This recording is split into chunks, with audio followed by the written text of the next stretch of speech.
भारत की खोज पुस्तक के अंतर्गत आज हम तलाश शीर्षक का अध्ययन करेंगे। इसके अंतर्गत भारत की तलाश, ये आपका शीर्षक है। इसमें नेहरू जी जब भारत की खोज पुस्तक लिखना चाहते हैं तो वो अपनी तलाश कहाँ से शुरू करते हैं, जब वह पुस्तक लिख रहे हैं। अब इसके लिए वो सबसे पहले जो हमारे भारतवर्ष की प्राचीन पुस्तकें हैं और प्राचीन स्मारक हैं, इसके साथ ही विगत जो संस्कृति की उपलब्धियां हैं उसके बारे में वो स्वयं बताते हैं कि मुझ में एक हद तक भारत की समझ तो पैदा की, लेकिन मुझे उससे संतोष नहीं हुआ। अब बहुत हद तक तो उनको भारत की समझ थी, यहाँ के प्राचीन पुस्तकों से, स्मारकों से, विगत संस्कृति से, लेकिन उनको संतोष नहीं मिला। और उनको यह उत्तर मिला कि मैं क्या तलाश कर रहा हूँ, वर्तमान मेरे लिए है। मुझे जैसे बहुत से और लोगों के लिए मध्ययुगीन भयंकर गरीबी एवं दुर्गति और मध्य वर्ग की कुछ कुछ सतही आधुनिकता का विचित्र मिश्रण है। मैं अपने वर्ग और अपनी किस्म के लोगों का प्रशंसक नहीं था, फिर भी भारतीय संघर्ष में नेतृत्व के लिए मैं एक निश्चित रूप से मध्यम वर्ग की ओर से देखता था। तो नेहरू जी बताते हैं कि उस समय मैं इतना प्रसिद्ध तो नहीं था, लेकिन फिर भी मैं जो मध्यम वर्ग है उसकी ओर से अपने भारतवर्ष को देखता था और मध्यम वर्ग स्वयं को बंदी और सीमाओं में जकड़ा हुआ महसूस करता था।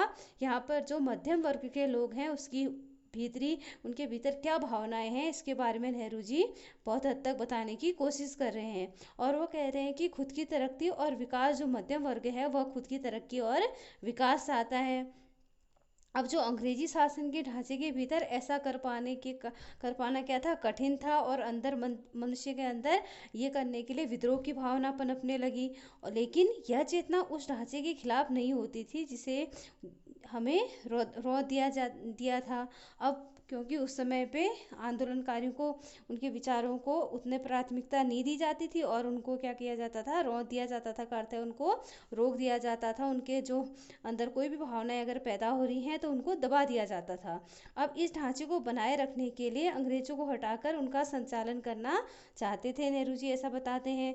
ये मध्यम वर्ग के लोग इस ढांचे को पैदाइश से, लेकिन उसे चुनौती देना और उखाड़ फेंकने का प्रयास करना उनके बस की बात नहीं थी।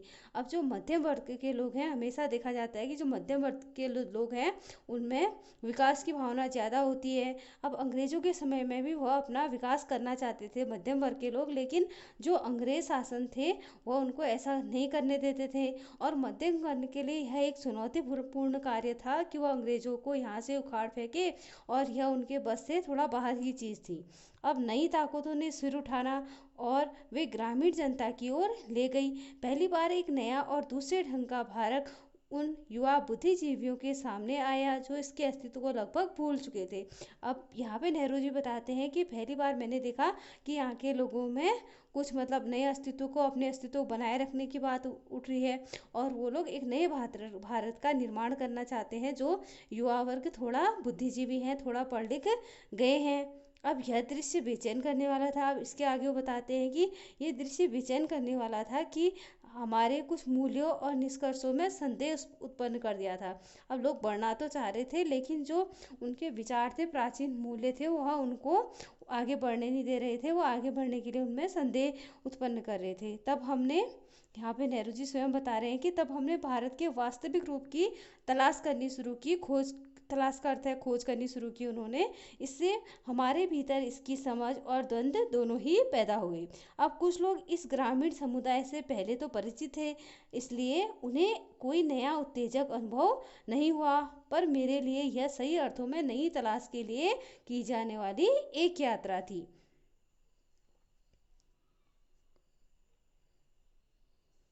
गोकी मुझे बराबर अपने लोगों की असफलताओं और कमजोरियों का दर्द भरा एहसास रहता था। अब यहाँ पे नेहरू जी बोलते हैं कि मैं अपने लोग अर्थात भारत के लोगों की बात कर रहे हैं। वो कह रहे हैं कि मेरे भीतर भारत के लोगों के जो कमजोरियां हैं और वो लोग अपने जो कार्य करना चाह रहे हैं उसमें असफल हो रहे हैं, उन चीज़ों को लेकर मेरे अंदर दर्द था और मैं उनके दर्द का एहसास कर पाता था। पर भारत की ग्रामीण जनता में कुछ ऐसा था जिसे परिभाषित करना कठिन है और मुझे बराबर उनकी ओर आकर्षित करता था। लेकिन ग्रामीण जो जनता है उनमें कोई चीज़ एक ऐसी आकर्षण क्षमता थी उनके उनके ऊपर जो बार बार नेहरू जी को उनकी ओर खींची ले जाती थी। उन्हें उनमें कुछ ऐसी बात थी जो मध्यम वर्ग में नहीं थी। ग्रामीण जनता की ओर वो ज़्यादा इशारा कर रहे हैं, उनको ज़्यादा महत्व दे रहे हैं। अब इसके आगे एक आम आदमी की अवधारणा की बात कह रहे हैं कि एक जो आम आदमी की अवधारणा है अर्थात उसके जो विचार है वो काल्पनिक बनाना चाहते हैं। मेरे लिए भारत के लोगों को अपनी सारी विविधता के साथ वास्तविक अस्तित्व है। अब वो कहते हैं कि मैं भारत के लोगों की विविधता तो जानता हूँ, लेकिन उनका वास्तविक अस्तित्व क्या है, वास्तविक उनकी पहचान क्या है, इसके बारे में मैं जानना चाहता हूँ। इसके विशाल संख्या के बावजूद जब भारतवर्ष की संख्या इतनी विशाल है लेकिन उसके जो अनिश्चित समुदायों के व्यक्तित्व के रूप में मैं सोचने की कोशिश कर रहा हूँ। अब चूँकि मैंने उनसे अपेक्षाएं नहीं रखी, उनसे कोई मैंने चाहा नहीं है कुछ भी चीज़, लेकिन शायद इसलिए मुझे निराशा भी नहीं होती। मैंने उनसे कोई अपेक्षाएं नहीं रखी, कोई इच्छा नहीं रखी उनके प्रति, और मैं उनके बारे में कोई जान नहीं पाता कुछ उनके, इसलिए मुझे कोई निराशा भी नहीं होती। मैंने जितनी उम्मीद की थी और उससे अधिक पाया। वो बोलते हैं कि भारतवर्ष के बारे में मैं जितना चाहा, जितना ग्रामीण लोगों के बारे में मैंने उम्मीद की थी उतना उससे ज़्यादा पाया, इसलिए मैंने ज़्यादा उनके बारे में अपेक्षा नहीं की थी। अब मुझे सूझा कि इसका कारण और इसके साथ उसमें एक साथ दृढ़ता और अंतक शक्ति, जिसके कारण भारत की जो प्राचीन संस्कृति परंपरा है कुछ अंशों तक अभी से बचाया गया है। अब पिछले 200 साल वर्षों से इन्होंने अत्याचार झेला है, क्योंकि उन लोग अंग्रेज़ों के गुलाम थे भारतवर्ष के लोग, तो उन्होंने बहुत सारे अंग्रेज़ों के अत्याचार झेले और बहुत कुछ को तो उन लोगों ने ख़त्म भी कर दिया उन अत्याचारों को। और फिर कुछ तो ऐसे बचा रहा है जो सार्थक है, और उसके साथ बहुत कुछ ऐसा है जो निरर्थक है। कुछ तो सार्थक है, जो कोई चीज़ जो कानून बनाए गए हैं, लेकिन कुछ निरर्थक है और वह अनिष्टकर है, जिसका अनिष्टकर का अर्थ होता है जिसके बुरे परिणाम हो सकते हैं। अब इसके बाद अगला अध्याय वो देते हैं भारत माता। अब इसके अलावा वो भारत माता अर्थात हमारी भारत भूमि के बारे में कहते हैं। नेहरू जी कहते हैं कि अक्सर जब मैं भारत के एक के बाद एक सभा में जाता हूँ और श्रोताओं से मैं अपने इस देश की चर्चा करता, हिंदुस्तान की साथ ही भारत की जो जाति के संस्थापक थे, जिसके नाम पर हमारे देश का नाम भारत पड़ा, भरत जी, तो उनका नाम प्राचीन संस्कृत में था। मैंने शहरों में ऐसा कम पाया, क्योंकि वहाँ के श्रोता अपेक्षाकृत क्या हैं, आधुनिक हैं, और वे अधिक दमदार भाषण की अपेक्षा करते हैं, पर सीमित नज़रिए वाले होते हैं। जो शहरों के जो भाषण देने वाले होते हैं उनके विचार क्या होते हैं, सीमित होते हैं, लेकिन वो ज़्यादा अपेक्षाएं करते हैं और वो आधुनिक बातें ज़्यादा करते हैं। अब वो कहते हैं कि किसानों को मैंने इन महादेश की बाबत बताया, उनकी मुक्ति के लिए हम संघर्ष कर रहे हैं कि मैंने इसका हिस्सा दूसरे से भिन्न पाया, अलग पाया। मैंने उन्हें उत्तर से दक्षिण, पूर्व से पश्चिम तक किसानों की सामान्य समस्याओं की जानकारी दी। उस स्वराज को भी जो कुछ विशेष लोगों के लिए नहीं, सबके लिए, भारत के हर हिस्से के लिए एक साथ होगा। अब मैंने उन्हें सुदूर उत्तर पश्चिम में बेखबर पास से कन्याकुमारी या कॉमरिन तक अपनी यात्रा के बारे में बताया। अब नेहरू जी बोलते हैं कि जब मैं भाषण दे रहा था, जो शहर के लोग हैं, शहर के जो आधुनिक लोग हैं जो आधुनिकतम बातें करते हैं, मैंने उनको भारतवर्ष के उत्तर से पश्चिम और दक्षिण और सभी स्थानों के यहाँ के किसानों के बारे में बताया, और उन लोगों को बताया कि वो उन लोगों के क्या विचार हैं और क्या चीज़ें हैं। ये चीज़ वो उन लोगों को बोलते हैं कि मैं घूमा इतनी जगह पे और मैंने बताया। इसके आगे उन्होंने यह भी बताया कि कैसे हर जगह मुझसे किसानों ने एक जैसे सवाल पूछे, क्योंकि उनकी समस्याएं समान थी।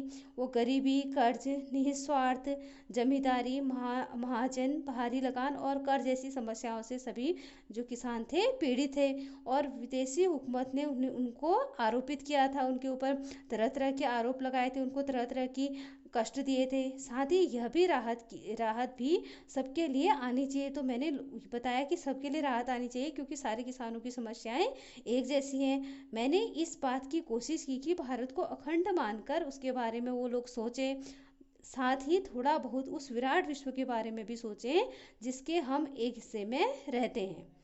अब इसके आगे वो बताते हैं कि यह काम बहुत आसान नहीं था, पर उतना मुश्किल भी नहीं था जैसा मैंने सोचा था। हमारे जो प्राचीन महाकाव्य हैं, पुरागाथाएं हैं और दंत कथाएं हैं, उनमें इसकी पूरी जानकारी मिलती है।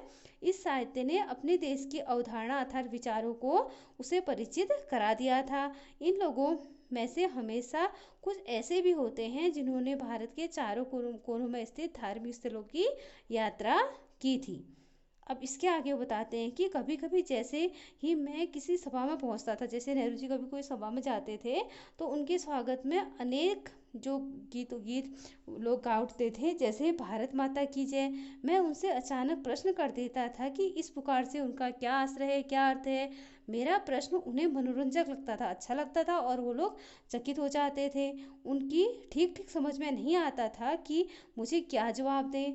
तब एक दूसरे की ओर, फिर मेरी ओर वो ताकने लगते, देखते रखते, और मैं बार बार सवाल करता जाता। आखिर एक हट्टा कट्टा जाट, जिसका न जाने कितनी पीढ़ियों से मिट्टी से अटूट नाता रहा है, रिश्ता रहा है, और जवाब में कहता कि यह भारत माता हमारी धरती है, भारत की प्यारी मिट्टी।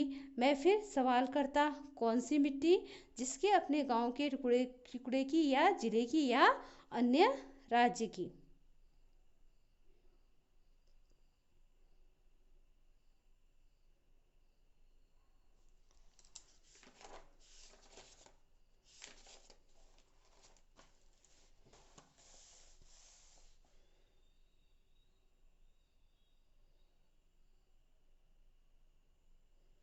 अब इसमें यहाँ पे नेहरू जी बताते हैं कि जब वह किसी सभा वगैरह में जाते थे, तो लोग उनको उनका स्वागत भारत माता की जय करके पुकारते थे। तो मैं लोगों से प्रश्न पूछता था कि ये भारत माता आखिर है क्या, जिसका आप लोग नाम ले रहे हो? तो वो कहते थे कि भारत माता हमारे देश की धरती है, जिसको हम माँ कहते हैं। फिर मैं उन लोगों से कहता था कि तुम्हारा माँ से क्या अर्थ है? इस मिट्टी से, एक एक क्षेत्र की मिट्टी से, या गाँव की मिट्टी, या पूरे देश की मिट्टी से? तो इसी प्रकार जो नेहरू जी के प्रश्नों का उत्तर था वह चलता रहता। और भारत के पहाड़, नदी, जंगल, फैले हुए खेत के लिए खाना मुहैया करते हैं। तो यह क्या आपका अर्थ इस पूरी मिट्टी से है, जिसकी आप जय जयकार कर रहे हो? तो वो लोग उत्तर में कहते कि हम पूरे संपूर्ण भारतवर्ष की मिट्टी की बात कर रहे हैं, संपूर्ण भारत माता की बात कर रहे हैं। यहाँ पे भारत माता शीर्षक से नेहरू जी का ये अभिप्राय है। अब इसके बाद हो भारत की विविधता और एकता। यहाँ पे कितने प्रकार की यहाँ की जो भारतवर्ष क्या है, एक विविधता प्रधान देश है। यहाँ पे बहुत सारी संस्कृति, धर्म, जाति, रंग रूप के लोग रहते हैं। इसके बारे में वह इस शीर्षक के अंतर्गत हमें बताना चाह रहे हैं। अब यहाँ पे बताते हैं कि भारत की विविधता अद्भुत है, अप्रकट है, और एक सतह पर दिखाई पड़ती है। अब ये जो भारत की विविधता है वह क्या है, प्रकट रूप में है। वह इतनी भी अप्रकट नहीं है कि हम उसको जान नहीं सकते। यह बिल्कुल खुली है और हर जगह यह दिखाई देती है। अब इसका ताल्लुक शारीरिक रूप से भी है, मानसिक आदतों और विशेषताओं भी से भी है। अब इसे बाहर से देखने में उत्तर पश्चिम के इलाके में जो पठान लोग रहते हैं और सुदूर जो दक्षिण में तमिल लोग रहते हैं, उनमें बहुत कम समानता पाई जाती है। अब जो उनकी जो नस्लें हैं वो थोड़ी अलग हैं, लेकिन उनके भीतर कुछ समान सूत्र हैं। वे चेहरे और शारीरिक गठन, खाने पहनावे में, भाषा में एक दूसरे से होते हैं। अब यहाँ पे नेहरू जी बोलते हैं कि जो हमारा भारतवर्ष है भले ही विविध है, लेकिन सारे लोग क्या हैं, एक जैसे हैं। सभी भले ही बाहर से देखने में अलग हैं, लेकिन उनमें एक जैसी भावनाएं हैं। अब अधिकांश उन्होंने उदाहरण दिया है कि जो पठान लोग हैं उत्तर पश्चिम में, वो और जो दक्षिण में तमिल लोग रहते हैं, वो और अन्य भारतवासियों से देखने में अलग लगते हैं। उनका जो चेहरा है, शारीरिक गठन है, जो पहनावे हैं, वो और लोगों से भिन्न हैं, लेकिन फिर भी वो लोग क्या हैं, हमारे देश की मिट्टी में रच बस गए हैं और यहाँ के एक अभिन्न अंग है। इसके बारे में यहाँ पे नेहरू जी हमें बताते हैं। और वो बोलते हैं कि जो पठान और तमिल में तो जो चरम उदाहरण है, बाकी की स्थिति कहीं उन दोनों के बीच में है। इन दोनों के बीच में अन्य स्थिति है। सबकी अपनी अलग अलग विशेषताएं हैं। और जो पठान लोग हैं, तमिल के लोग हैं, इनके बीच में जो भारतवर्ष के लोग हैं, सब लोग क्या हैं, सबके अलग अलग विशेषताएं हैं, और सब अपनी जो संस्कृति की है, वो संस्कृति की छाप है, वो भारतवर्ष पर छोड़ते हैं। अब वो बोलते हैं कि यह जानकारी बेहद हैरत में डालने वाली थी कि जो बंगाली, मराठी, गुजराती, तमिल, आंध्र, उड़िया, असमी, कन्नड़ और अन्य क्षेत्रों के जो भारतीय लोग हैं वो जनता से बसा हुआ विशाल भारत जो है वो मध्य भाग में कैसे सैकड़ों वर्ष से अपनी अलग पहचान बनाए हुए है। इसके बावजूद इन सब के जो गुण दोष हैं और जो कर्मोवेश हैं एक जैसे हैं।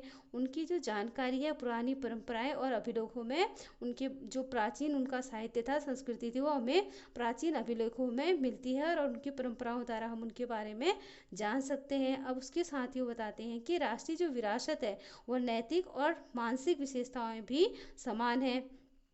और प्राचीन चीन की तरह अब चीन और भारतीय संस्कृति को उनने प्राचीन बताया था, और प्राचीन चीन की संस्कृति की तरह की भारत जो की तरह ही भारत की संस्कृति भी हमारे सभी लोगों में पूरे विश्व में सबसे अलग है और सबसे ज़्यादा प्राचीन है और सबसे ज़्यादा विकसित संस्कृति है और प्राचीनतम संस्कृति है।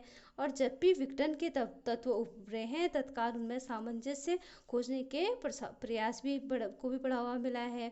और सभ्यता के आरंभ से ही भारतवर्ष में वो बता रहे हैं कि मानस में एकता के स्वप्न ने अपनी जगह बनाए रखी है। अब इसी के साथ वो बोलते हैं कि एकता की कल्पना कभी भी बाहर से आरोपित वस्तु या बाहरी तत्वों के विश्वास के मानीकरण के रूप में नहीं की जा सकती है। इसके लिए हम सब क्या हैं, एक जैसे हैं। इसमें इसके लिए हमें एकता के लिए जो अपने अंदर अंधविश्वास हैं और रीति रिवाज हैं इनको क्या करना है, एक सूत्र में पिरोना है और सहिष्णुता का हमें पालन करना है। साथ ही हर तरह की विविधता को मान्यता ही नहीं प्रोत्साहन भी देना है। हर तरह की हमें विविधता को मान्यता ही नहीं देनी है, प्रोत्साहन ही देना है। और इसके साथ वो बताते हैं कि आज जब राष्ट्रीयवाद की अवधारणा कहीं अधिक विकसित हो गई है, विदेशों में भारतीय अनिवार्य रूप से एक राष्ट्रीय समुदाय बनाकर विभिन्न कारणों से जुटकर एकजुट होकर रहते हैं, भले ही उनके भीतर मतभेद है। जो विदेशों में लोग रहते हैं वह क्या करते हैं, हमारे देश के भारत का एक समुदाय बना के रखा है। उनके विचार अलग हैं लेकिन फिर भी वो हमारे देश को आगे बढ़ाने के लिए प्रयासरत हैं। उनमें हिंदुस्तानी ईसाई भी हैं और जो कहीं भी जाए लेकिन हिंदुस्तानी ही माना जाता है उनको। इस प्रकार किसी हिंदुस्तानी मुसलमान को तुर्की, अरब, ईरान या किसी भी अन्य देश में जहाँ इस्लाम धर्म का प्रभुत्व हो उनको वहाँ हिंदुस्तान ही माना जाता है। तो इसके आगे वो बोलते हैं कि मेरे ख्याल से जब सबके मन में मातृभूमि की अलग अलग तस्वीरें हैं तो कोई दो आदमी बिल्कुल एक जैसा नहीं सोच सकता। सोच में सबकी अलग है लेकिन फिर भी सबके अंदर भारतीयता की भावना विद्यमान है। अब इसके अलावा ये जो यहाँ की जन संस्कृति है उसके बारे में बोलते हैं नेहरू जी कि मैंने वर्तमान समय में भारत की जनता के जो गतिशील जीवन को नाटक के रूप में देखा। यहाँ पे उन्होंने देखा कि भारत के जो प्राचीन महाकाव्य हैं रामायण और महाभारत, वो ग्रंथ जनता के बीच दूर दूर तक प्रसिद्ध हैं। यह घटना कथा उनको नैतिक लोकमानस पर अंकित करती है और उन्हें समृद्ध संतुष्ट बनाती है। अनपढ़ ग्रामीणों को सैकड़ों पद याद थे और प्राचीनता और बातचीत के दौरान वे बराबर या उन्हें उद्धरण करते हैं और फिर यह किसी प्राचीन रचना में सुरक्षित किसी ऐसी कहानी का उल्लेख करते हैं जो कोई नैतिक उपदेश निकलता है जिससे। अब नेहरू जी बताते हैं कि आगे जो जन संस्कृति है वो प्राचीन दर्शन में, परंपराओं में, इतिहास में और जो प्राचीन काल की कथाएं हैं उनमें उनकी पहचान मिलती है। साथ ही यहाँ के लोग भले ही पढ़ने में अनपढ़ हैं लेकिन उनको रामायण और महाभारत के जो बड़े बड़े पद हैं वो बहुत अच्छे से याद है। यहाँ की जो जन संस्कृति है वह वेदों पुराणों में और जो यहाँ के महाकाव्य हैं, दर्शन हैं, इन सब में यहाँ की संस्कृति की झलक मिलती है। इसके साथ ही वो बताते हैं हमें कि चारों ओर गरीबी है और उससे पैदा होने वाली अनगिनत विपत्तियाँ फैली हुई हैं, फिर भी जो हमारी सभ्यता संस्कृति की छाप है वह कहीं भी धूमिल नहीं है। वह अभी भी हमारे अंदर हमारी संस्कृति में रची बसी है और जो जिंदगी को कुचलकर उसको विकृत रूप को भयंकर जिंदगी ने जबकि क्या कर रहा है, बहुत सी कठिनाइयाँ हुई लेकिन फिर भी हमारी जो जन संस्कृति है वह ज्यों की त्यों अभी भी बसी हुई है। और इस विकृति में तरह तरह के भ्रष्टाचार भी पैदा हुए, लगातार अभाव, असुरक्षा की स्थिति भी बनी। लेकिन इन सब के बावजूद यह सब देखते हुए भी भारत की जो सभ्यता है, संस्कृति है, जन संस्कृति है, वह आज भी कई हद तक बहुत हद तक यहाँ के लोगों में विद्यमान है। यहाँ के लोग अभी भी अपनी जन संस्कृति को भूले नहीं हैं। इस शीर्षक के अंतर्गत यहाँ की जो जन संस्कृति की झलक है वो नेहरू जी हमें दिखा रहे हैं। और यह भी बता रहे हैं कि वो यहाँ पर जो पुरा कथाएं थी और परंपराएं, महाकाव्य के जो नायक नायिकाएं थी वो अधिक थे, इतिहास क्या है यहाँ कम था। और जो स्पष्ट होता है कि हमें जो जो नायक नायिकाओं के चेहरे थे, आकार था उनका, जो चाल ढाल है उसकी ओर हमें आकर्षित करते थे। इसके साथ ही बताते हैं कि जो संवेदनशील चेहरे थे, बलिष्ठ देह थी, वो सीधे साफ अवयव पुरुषों में दिखाई देती है। अब यहाँ की जो जन विशेषता है वह हर पुरुष की विशेषताएं बता रहे हैं कि जो पुरुष का चेहरा था वो संवेदनशील चेहरा था, बलिष्ठ देह थी और सीधे साफ अवयव थे पुरुष के अंदर। ये यहाँ के पुरुषों की विशेषताएं बता रहे हैं। संस्कृति में जो नेहरू जी ने देखी और जो महिलाओं में देखा, उन्होंने लावण्यता देखी, नम्रता देखी, गरिमा और संतुलन के साथ एक ऐसे चेहरे में जो अवसाद भरा पड़ा था उसकी झलक को देखते हैं। इसके साथ ही वो बताते हैं कि जो यहाँ की जन संस्कृति है वो देहाती रास्ते या गांव के बीच से होते हुए किसी मोहक पुरुष या स्त्री पर जा पड़ती है। जो ग्रामीण संस्कृति की ओर नेहरू जी ने यहाँ पर हमें ज़्यादा बचाना चाहा है, उन्होंने हमारा ध्यान ग्रामीण जन संस्कृति की ओर ज़्यादा खींचा है। तो जो ही उन्होंने जन संस्कृति शीर्षक था, इसके अंतर्गत वो हमारी जन संस्कृति और हमारी जो प्राचीन ग्रंथ थे उनके बारे में वो बताना चाहते हैं। धन्यवाद।